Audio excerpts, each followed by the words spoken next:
അസ്സലാമലൈക്കും. നമസ്കാരം. നൗഫൽ കൊണ്ടോട്ടിയാണ്. ഒരുപാട് വീഡിയോകളുമായിട്ട് നിങ്ങളെ മുന്നിൽ വന്നിട്ടുണ്ടെങ്കിലും മനസ്സിൽ ഒരുപാട് സങ്കടം വെച്ചിട്ടുള്ള ഒരു വീഡിയോ ആയിട്ടാണ് നിങ്ങളെ മുന്നിൽ വരുന്നത്. ഇതൊന്ന് നിർബന്ധമായിട്ട് നിങ്ങളെല്ലാവരും ഒന്ന് മുഴുവനായിട്ടൊന്ന് കാണണം. ഇതിൻ്റെ പിന്നിൽ കാണുന്ന ഈ ആളുകളൊക്കെ ഉണ്ടല്ലോ, സംസാരിക്കാൻ കഴിയാത്ത നമ്മുടെ കൊണ്ടോട്ടി താലൂക്കിൽപ്പെട്ടവരാണ്. ഇന്നലെ എന്നെ സമീപിച്ചപ്പോൾ ഒരു വീഡിയോമായിട്ട് ഇവരെ വിഷയം പൊതുജനങ്ങളെ അറിയിക്കണം എന്ന് പറഞ്ഞപ്പോൾ ഇവർക്കൊക്കെ വേണ്ടി പടച്ച നമ്മൾക്ക് തന്ന അനുഗ്രഹമായി സംസാരിക്കാനുള്ള കഴിവ് ഉപയോഗിച്ചിട്ടുണ്ടെങ്കിൽ പിന്നെ എന്തിനാ നമ്മളൊക്കെ മനുഷ്യരായിട്ട് നടക്കണത് അല്ലേ? ഇവർക്ക് ഒരുപാട് പ്രയാസങ്ങളും സങ്കടങ്ങളും ഒക്കെ ഉണ്ട്. പക്ഷെ ഇവർക്കത് നമ്മളോട് പറഞ്ഞ് മനസ്സിലാക്കി തരാൻ പറ്റാത്തതുകൊണ്ട് ഞാൻ തൽക്കാലം എഴുതി വാങ്ങിയിട്ടുണ്ട് പല കാര്യങ്ങളൊക്കെ. ഈ വീഡിയോ ഒന്ന് മാക്സിമം നിങ്ങളൊന്ന് എല്ലാവരും ഒന്ന് ഷെയർ ചെയ്യണം കേട്ടോ. ഇവരെ ഭാഗത്തുനിന്ന് സംസാരിച്ച് നമുക്ക് കാര്യങ്ങൾ മനസ്സിലാക്കി തരാൻ പ്രയാസമുള്ളത് കൊണ്ട് ഞാൻ എഴുതി വാങ്ങിക്കാണ്. ഇതിലെഴുതിയ കാര്യങ്ങളൊക്കെ ഞാൻ പറഞ്ഞുതരാം. ക്ലബ്ബ് മെമ്പർമാരിലധികം കല്യാണം കഴിഞ്ഞ ആൾക്കാരാണ്.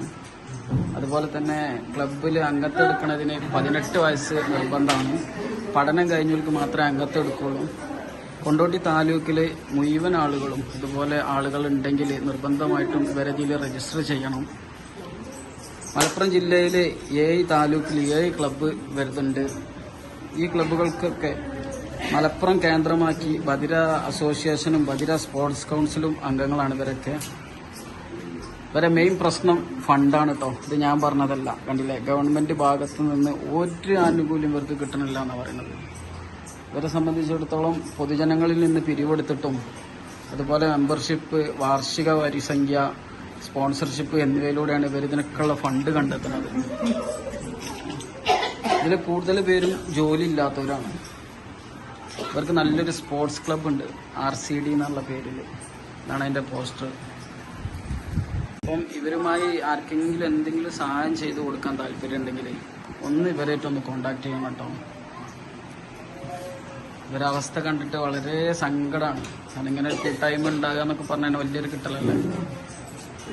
ഒരുപാട് കഴിവുകളുള്ള ആളുകളാട്ടോ. ഷട്ടില്, ക്രിക്കറ്റ്, ഇതൊക്കെ മത്സരത്തിലൊക്കെ പങ്കെടുത്തിട്ട് ഒരുപാട് ട്രോഫികൾ ഇവർക്ക് കിട്ടിയിട്ടുണ്ട്. കണ്ടില്ലേ,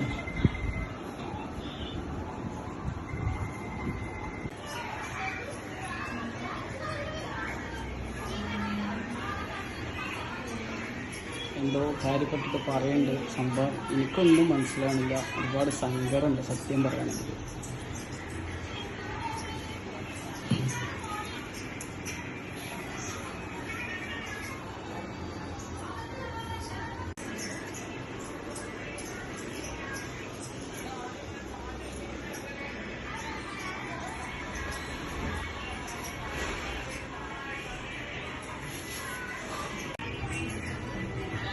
കയ്യടിക്കാതെ വേണ്ടിട്ട് മൂപ്പര് സംസാരിച്ചിട്ട് എന്തോ കാര്യപ്പെട്ടത്.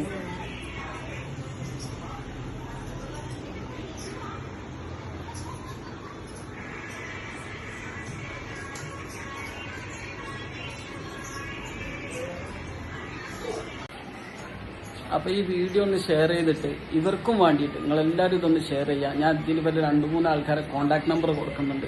ആ കോൺടാക്ട് നമ്പറിൽ നിങ്ങളൊക്കെ ഒന്ന് കോൺടാക്ട് ചെയ്തിട്ട് ഇവർക്ക് എന്തെങ്കിലും സഹായം ചെയ്തു കൊടുക്കാൻ പറ്റുമെങ്കിൽ നിങ്ങളൊന്ന് ചെയ്തു കൊടുക്കണം. ഈ വീഡിയോ ഒന്ന് മാക്സിമം ഒന്ന് ഷെയർ ചെയ്യണം കേട്ടോ.